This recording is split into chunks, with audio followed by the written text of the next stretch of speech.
ada banyak hal yang dianggap oleh manusia itu pantas dikeluhin kepada Allah Subhanahu wa taala karena memang dia ngerasa dicurangin oleh Allah Subhanahu wa taala. Dan hari ini kita pengen belajar bagaimana merubah keluhan-keluhan, yaitu Abu Ubaidah bin Jarrah kekuasaan sebagai gubernur di Syam, Suriah. Sehingga suatu hari ketika dia sedang memantau keadaan rakyatnya, lagi belusukan keliling-keliling gitu, Abu Ubaidah pernah melewati suatu hutan yang tidak ada penduduk tinggal di sana. Tiba-tiba Abu Ubaidah bin Jarrah menemukan sebuah gubuk kecil di tengah hutan. Ini lagi lewat nih bersama pasukannya, kayak lagi ada ekspansi gitu. Tiba-tiba ngelihat tiba-tiba Abu Ubaidah melihat sebuah gubuk di tengah hutan. Terus karena penasaran, Abu Ubaidah pun mendekat ke gubuk itu. Dari luar gubuk, Abu Ubaidah mendengar suara laki-laki bertahmid kepada Allah. Dari luar kedengaran ada seorang laki-laki bertahmid kepada Allah. Dia berucap, Alhamdulillah, Alhamdulillah, Alhamdulillah, Alhamdulillah, Alhamdulillah, Alhamdulillah. Terus dia bertahmid, memuji-muji Allah Subhanahu wa taala. Sehingga akhirnya Abu Ubaidah menjadi kepo. Mulailah Abu Ubaidah stalking, ngepoin, ini siapa nih yang punya akun? Kok postingannya itu positif terus gitu? Postingannya itu memuji-muji Allah, Allah maha baik, Allah baik banget, Allah luar biasa, Allah keren, Allah apa, terus memuji-muji Allah Subhanahu wa taala. Terus begitu. Sampai akhirnya Abu Ubaidah penasaran, maka Abu Ubaidah pun memberi salam, minta izin supaya dibolehkan masuk ke dalam rumah. Assalamualaikum. Waalaikumsalam. Boleh saya masuk? Adkhul, kata Abu Ubaidah. Silakan, silakan. Akhirnya Abu Ubaidah pun masuk ke dalam rumah itu. Sementara prajurit-prajuritnya menunggu di luar. Ketika Abu Ubaidah masuk ke dalam rumah, Abu Ubaidah merasa heran karena dia melihat di dalam rumah itu hanya ada seorang kakek-kakek yang terbaring di atas tanah, nggak punya kasur, bahkan nggak punya tikar, nggak punya bantal, benar-benar terbaring di atas tanah, dan rumahnya kosong, tidak ada perabotan apapun, nggak ada tempat tidur, nggak ada lemari, nggak ada dapur, ya satu ruangan gubuk itu aja. Dan dia melihat seorang kakek-kakek terbaring sedang memuji-muji Allah Subhanahu wa taala. Ketika Abu Ubaidah mendekat kepada kakek ini, ternyata Abu Ubaidah baru ngeh kakek ini adalah seorang tunanetra, tidak bisa melihat.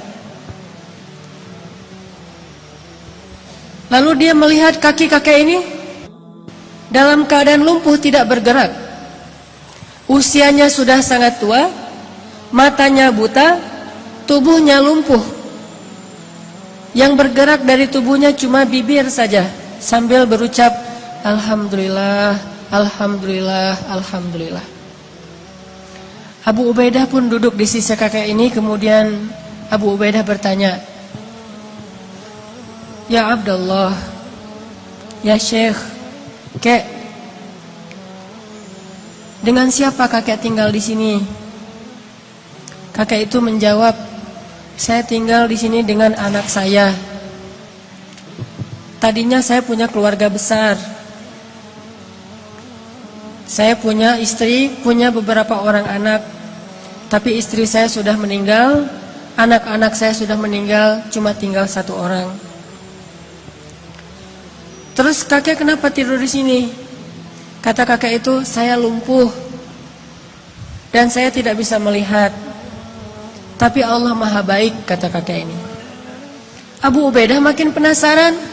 Orang miskin, sebatang kara, lumpuh, udah tua, gak bisa ngelihat, gak punya siapa-siapa kecuali anaknya satu-satunya. Abu Ubaidah bertanya, "Kek, saya dengar dari tadi kakek itu terus memuji Allah. Dari sejak saya di luar rumah, saya dengar kakek ini terus memuji Allah. Alhamdulillah, Alhamdulillah, Alhamdulillah. Tapi saya perhatikan, sepertinya kakek ini tidak punya kehidupan yang layak. Rumahnya gubuk, di dalam rumah gak ada apa-apa, kakek sakit-sakitan, gak punya keluarga. Saya penasaran, apa yang kakek syukuri kepada Allah sehingga kakek tidak berhenti mengucapkan Alhamdulillah. Perasaan nikmatnya kayak gini-gini aja nih. Terus apa yang kakek syukuri?" Kakek ini tersenyum. Kemudian kakek ini mengatakan, "Wahai Tuan, ada 2 nikmat yang diberikan Allah kepada saya, dan itu lebih saya cintai daripada dunia dan seisinya. Yang nikmat ini tidak diberikan kecuali kepada orang-orang yang Allah cintai saja." Ada 2 nikmat yang diberikan Allah kepada saya, yang nikmat ini khusus hanya diberikan oleh Allah kepada hamba-hamba yang Allah cintai. Dan 2 nikmat ini lebih saya sukai daripada dunia dan seisinya. Lebih saya sukai daripada keluarga, lebih saya sukai daripada harta, lebih saya sukai daripada jabatan, lebih saya sukai daripada kesehatan fisik.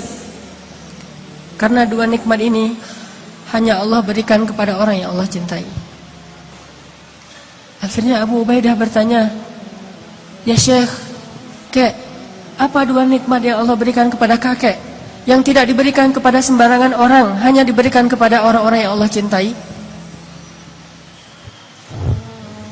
Kakek ini menjawab, 2 nikmat itu adalah qalban syakiran wa lisanan dzakiran. 2 nikmat yang diberikan Allah hanya kepada orang yang Allah cintai adalah nikmat hati yang selalu mampu bersyukur dan nikmat lisan yang selalu mampu berzikir.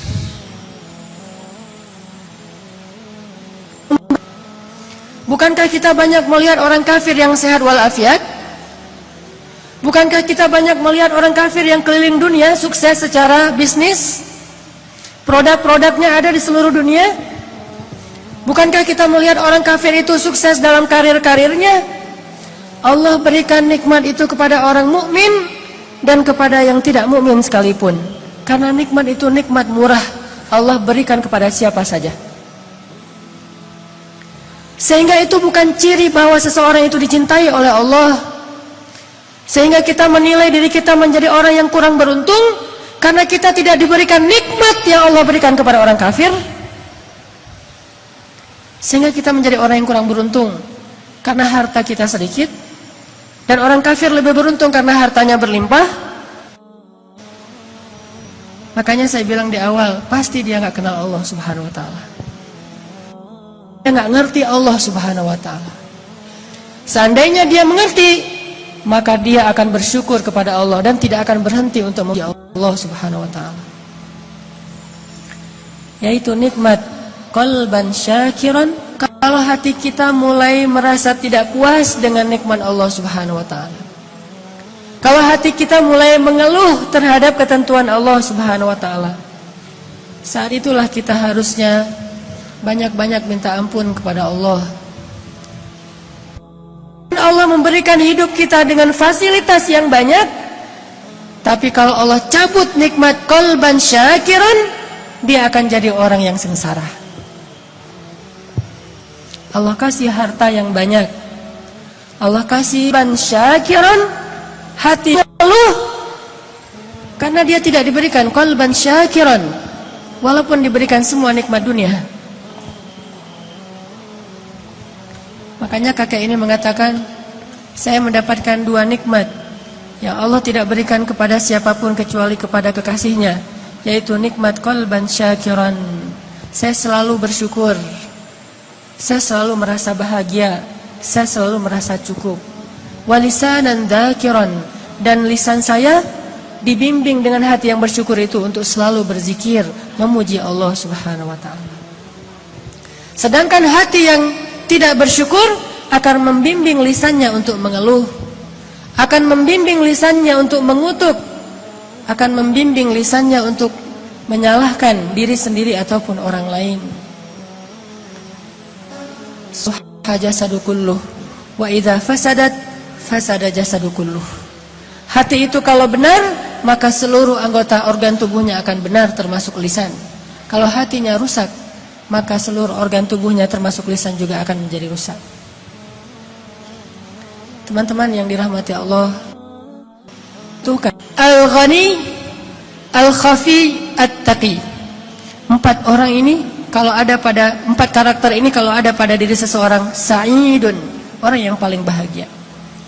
Apa mukmin? Orang yang selalu percaya sama Allah Subhanahu wa taala.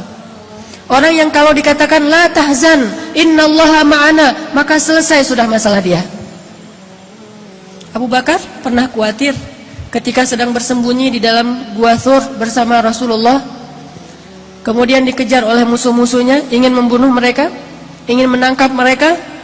Bahkan bisa saja saat itu juga kalau musuhnya ngelihat ke bawah, mereka akan langsung ditusuk dengan tombak, akan dibunuh di situ atau akan dibakar hidup-hidup. Kekejaman Abu Jahal itu sudah dikenal di kota Makkah. Dalam keadaan yang sangat khawatir, Abu Bakar berkata kepada Rasulullah, "Ya Rasulullah, kalau mereka melihat ke bawah kaki mereka, kalau mereka melihat ke bawah betis mereka, mereka akan menemukan kita ya Rasulullah, mereka akan menangkap kita ya Rasulullah." Dalam keadaan Abu Bakar sedih, khawatir, galau. Dan itu sifat manusia, orang mukmin pun mengalaminya. Orang beriman pun sekelas Abu Bakar khawatir, sedih, galau, tapi obatnya tetap iman. Bedanya mukmin dengan enggak mukmin. Orang mukmin kalau ada sedih, kalau ada galau, kalau ada khawatir, obatnya itu adalah mengingat Allah. Ala bidzikrillah, ala bidzikrillah tatma'innul qulub. Itu mukmin. Innamal mu'minun,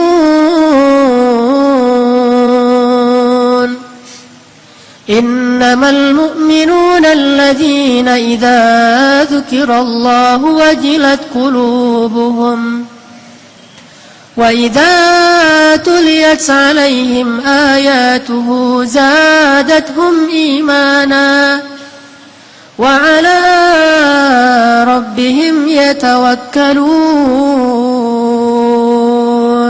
Itulah obat orang yang beriman. Mungkin dia juga galau, mungkin dia juga lelah, mungkin dia juga sedih, mungkin dia juga khawatir, tapi begitu diingatkan dengan nama Allah, tenang, ada Allah, tenang, Allah membantu. Bukankah semua itu di tangan Allah? Langsung dia menjadi tenang. Itulah mukmin. Sedangkan orang yang tidak beriman, walaupun dia mengaku mukmin, walaupun KTP-nya Islam, tidak berhasil menjadi tenang dengan disebutkan nama Allah. Itu nggak ngaruh buat dia. Dia tenang, ketenangan dia cari jauh-jauh dengan jalan-jalan. Dia mencari ketenangan itu dengan belanja. Dia mencari ketenangan itu dengan menonton. Dia mencari ketenangan itu dengan mendapatkan uang yang banyak. Dia mencari ketenangan itu dengan ketemu teman. Dia mencari ketenangan itu di semua tempat kecuali di langit. Dan dia tidak akan mendapatkan ketenangan yang sejati. Pada akhirnya dia tetap akan mengeluh. Tapi bagi orang mukmin, Allah di hatinya. Sehingga ketika dia diingatkan dengan nama Allah, otomatis dia menjadi tenang. Ya Abu Bakar, kata Rasulullah, ma dhannuka bisnain, Allahu thalithuhuma. Ya Abu Bakar, kata Rasulullah, kenapa engkau berpikir kita hanya berdua ya Abu Bakar? Bukankah Allah yang ketiga? La tahzan, innallaha ma'ana. Jangan sedih, jangan khawatir wahai Abu Bakar, sesungguhnya Allah bersama kita. Langsung tenang Abu Bakar As-Siddiq. Qalban syakiran. Ini mukmin. Kata Nabi, orang yang paling beruntung mukmin, ghaniyun, mukminun ghaniyun khafiyun taqi. Mukmin orang yang kalau diingatkan dengan nama Allah tenang. Kalau dikembalikan kepada Allah suatu urusan beres. Kadang dia juga kadang-kadang ada masalah, namanya manusia. Coba teman-teman perhatikan pembukaan dari surat Al-Anfal. Apa isi dari pembukaan surat Al-Anfal? Yas'alunaka 'anil anfal. Isi dari pembukaan surat Al-Anfal itu adalah keributan antara para sahabat. Dan yang agak-agak unik, ributnya itu masalah duit lah gitu. Masalah harta, masalah ghanimah. Bayangin sahabat senior, muhajirin, ahlu badar, ikut perang badar, bisa-bisanya juga ribut hanya gara-gara masalah ghanimah. Itu kan, tapi itulah manusia. Dan itu bisa jadi bahan ribut semua orang, baik dia orang yang solih atau apalagi nggak solih, sama. Masalah warisan, masalah pekerjaan, masalah dagang, masalah bisnis, masalah transaksi, kelas ribut, itu wajar, manusiawi. Tapi yang hebat dari orang mukmin, ketika diingatkan dengan nama Allah, katakan ghanimah itu milik Allah dan Rasul, beres semua urusan mereka. Jadi mukmin itu bukan tidak pernah khawatir, nggak pernah galau, nggak pernah sedih, karena itu sifat manusia. Tetapi menjadi manusia saja kita tidak bisa bahagia. Hanya bermodalkan manusiawi kita nggak bisa bahagia. Harus plus manusia plus iman baru bahagia. Innal insana lafi khusr. Jelaskan ayatnya. Pada dasarnya kata Allah manusia itu khusr, rugi, sengsara, ngeluh, itulah sifat manusia. Khuliqal insan halu'a, itulah manusia. Idza massahu syarru jazu'a wa idza massahu khairu manu'a. Kalau kita cuma pakai modal manusia, manusiawi kan sedih, ya manusiawi. Manusiawi enggak sih ngeluh? Ya manusiawi. Manusiawi enggak sih marah? Ya manusiawi. Tapi tahukah kita manusia itu khusr? Kalau cuma pakai modal manusia, kita lebih sering sengsaranya daripada bahagia. Khusr. Halu'a. Idza masyar jazu'a wa idza massahul khair manu'a. Sama aja. Dikasih ujian jazu'a, dikasih nikmat manu'a. Dikasih ujian dia ngeluh, dikasih nikmat juga dia ngerasa kurang. Itulah insan. Makanya Allah katakan wal 'asr innal insana lafi khusr. Demi masa artinya sepanjang hidup, demi dunia, demi umurnya manusia, masa waktu yang kita lalui, demi umurnya manusia dari sejak dilahirkan sampai dia wafat. Kalau dia cuma jadi insan, pasti lafi khusr, pasti dalam keadaan sengsara, rugi. Kecuali illalladzina amanu, kecuali kalau dia beriman. Jadi nggak cukup teman-teman kita menggunakan alasan manusiawi. Namanya manusia kan memang gitu, iya, tetapi khusr. Kalau mau falah, kalau mau beruntung, maka dia harus menambah, mengupgrade statusnya dari sekedar insan menjadi mukmin, baru dia menjadi orang yang lebih falah. Ulaika ala hudam min rabbihim wa ulaika humul muflihun. Kalau dia yu'minun, beriman, baru dia menjadi orang yang dapat petunjuk dan baru menjadi orang yang muflihun, orang yang bahagia. Kalau dia yu'minun, itu jelas pembukaan surat Al-Baqarah.